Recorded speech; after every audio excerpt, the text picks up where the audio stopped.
পুরান ঢাকার এই বিউটি বোর্ডিং এর এই করঞ্জা গাছের নিচেই এসে ছবি তুলেছিলেন নেতাজি সুভাষচন্দ্র বোস এবং তিনি এখানে দাঁড়িয়ে এখানকার লেখক সাহিত্যিকদের উদ্দেশ্যে বক্তব্য রেখেছিলেন। পুরান ঢাকার সদরঘাট এলাকা, ব্যস্ততম এই বাণিজ্যিক স্থানটি হেঁটে হেঁটে পাড়ি দিচ্ছিলাম বিউটি বোর্ডিং এর উদ্দেশ্যে। একটু আগে বাড়াতেই চোখে পড়ে পুরান ঢাকার ইসলামপুরের সেই নবাবদের প্রাসাদ আহসান মঞ্জিল। আহসান মঞ্জিল নিয়ে সুন্দর একটি ভিডিও আমার চ্যানেলে অলরেডি আপলোড করা আছে, আপনি না দেখে থাকলে দেখে নিতে পারেন। আহসান মঞ্জিল পেরিয়ে একটু সামনে হেঁটে প্রবেশ করে যায় পুরান ঢাকার অন্যতম প্রাচীন বিদ্যাপীঠ কবি নজরুল সরকারি কলেজের ক্যাম্পাসের ভিতরে। লাল দালানে ঘেরা এই বিদ্যাপীঠটি যে কারোরই মন কাড়বে। কলেজ থেকে বের হয়ে আমরা প্রবেশ করে যাই সম্রাট বাহাদুর শাহ জাফর উদ্যানের ভিতরে। এটি কবি নজরুল কলেজ এবং জগন্নাথ বিশ্ববিদ্যালয়ের সামনের একটি পার্ক। এখানে শিক্ষার্থীরা এবং সাধারণ মানুষ খুব সুন্দর সময় কাটিয়ে থাকেন। উদ্যানের এই স্থানটি হলো সেই জায়গা যেখানে 1857 সালের সিপাহী বিদ্রোহে বাঙালি সৈন্যদের ধরে এনে তাদের এখানে ফাঁসিতে ঝুলিয়ে হত্যা করা হয়।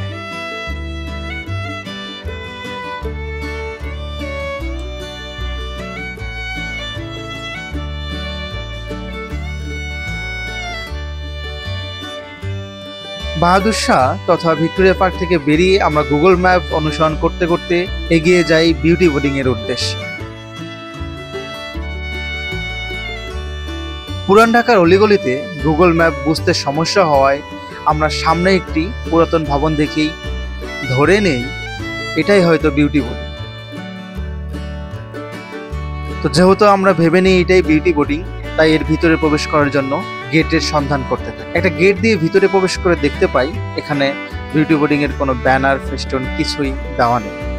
নিশ্চিত হই এটা অন্য কোনো ভবন। এটা অন্য ভবন।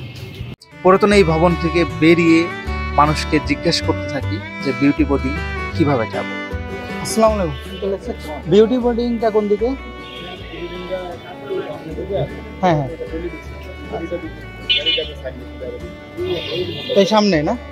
ধন্যবাদ।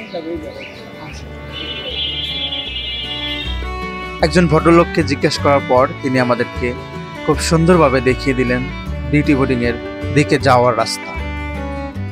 আঙ্কেলের থেকে নির্দেশনা পাওয়ার পর তার নির্দেশ মতো সামনে এগিয়ে যেতেই দূর থেকেই চোখে পড়ে বিউটি বোর্ডিং এর সাইনবোর্ড।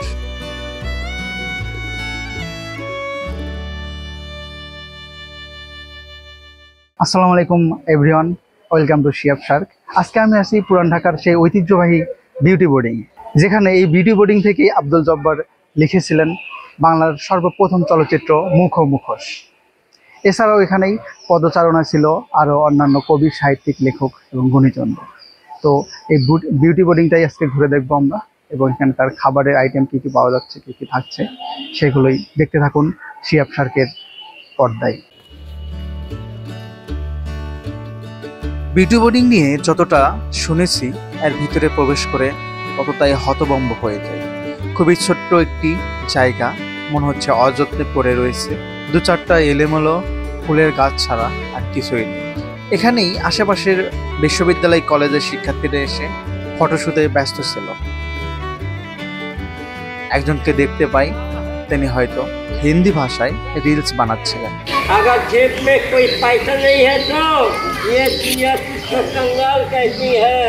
তো বিউটি বোর্ডিংটা ঘুরে দেখার চেষ্টা করি এবং যেহেতু এটা একটা 2 তলা বিশিষ্ট ভবন, এর উপরে যাওয়ার চেষ্টা করি। কিন্তু বিউটি বোর্ডিং এর যে খাবার স্থান আছে সেখানে আমাদেরকে বাধা দেওয়া হয় উপরে যেতে এবং বলা হয় উপরে যেতে হলে 20 টাকা প্রবেশ ফি দিতে হবে। উপরে কোন দিক দিয়ে যায়? উপরে না, উপরে শুধু দেখবো উপরেরটা, ওই যে 2 তলা দিয়ে গেছে 20 টাকা করে ফি। তারা প্রবেশ ফি নেবেন ঠিকই, কিন্তু কোনো প্রবেশ টিকিট প্রদান করবেন না। এরকমটা হয়।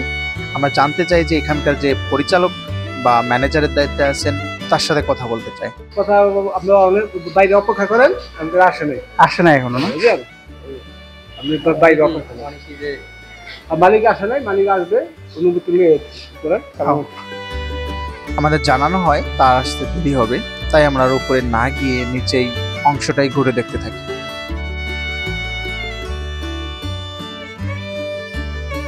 বিউটি বোর্ডিং এর নিচতলায় বাম পাশে একটি আর্ট গ্যালারি রয়েছে, যেখানে হয়তো কলেজ বা ভার্সিটির কিছু শিক্ষার্থী বিভিন্ন সামগ্রী যেমন চশমা, ব্যাগ, ওয়ালেট, লাইটার এগুলোতে কাস্টম ডিজাইন করে অনলাইনে সেল করে থাকে, সেটাও আমরা ঘুরে দেখি। ওই উপরের যে ডিজাইনগুলো ওটা আপনাদের হাতে কাস্টম মেড করা নাকি? ওটা হচ্ছে 600 টাকা।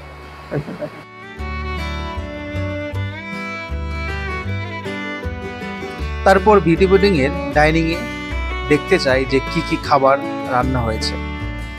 বিউটি বোর্ডিংটা বিখ্যাত ছিল মূলত সরষে ইলিশের জন্য।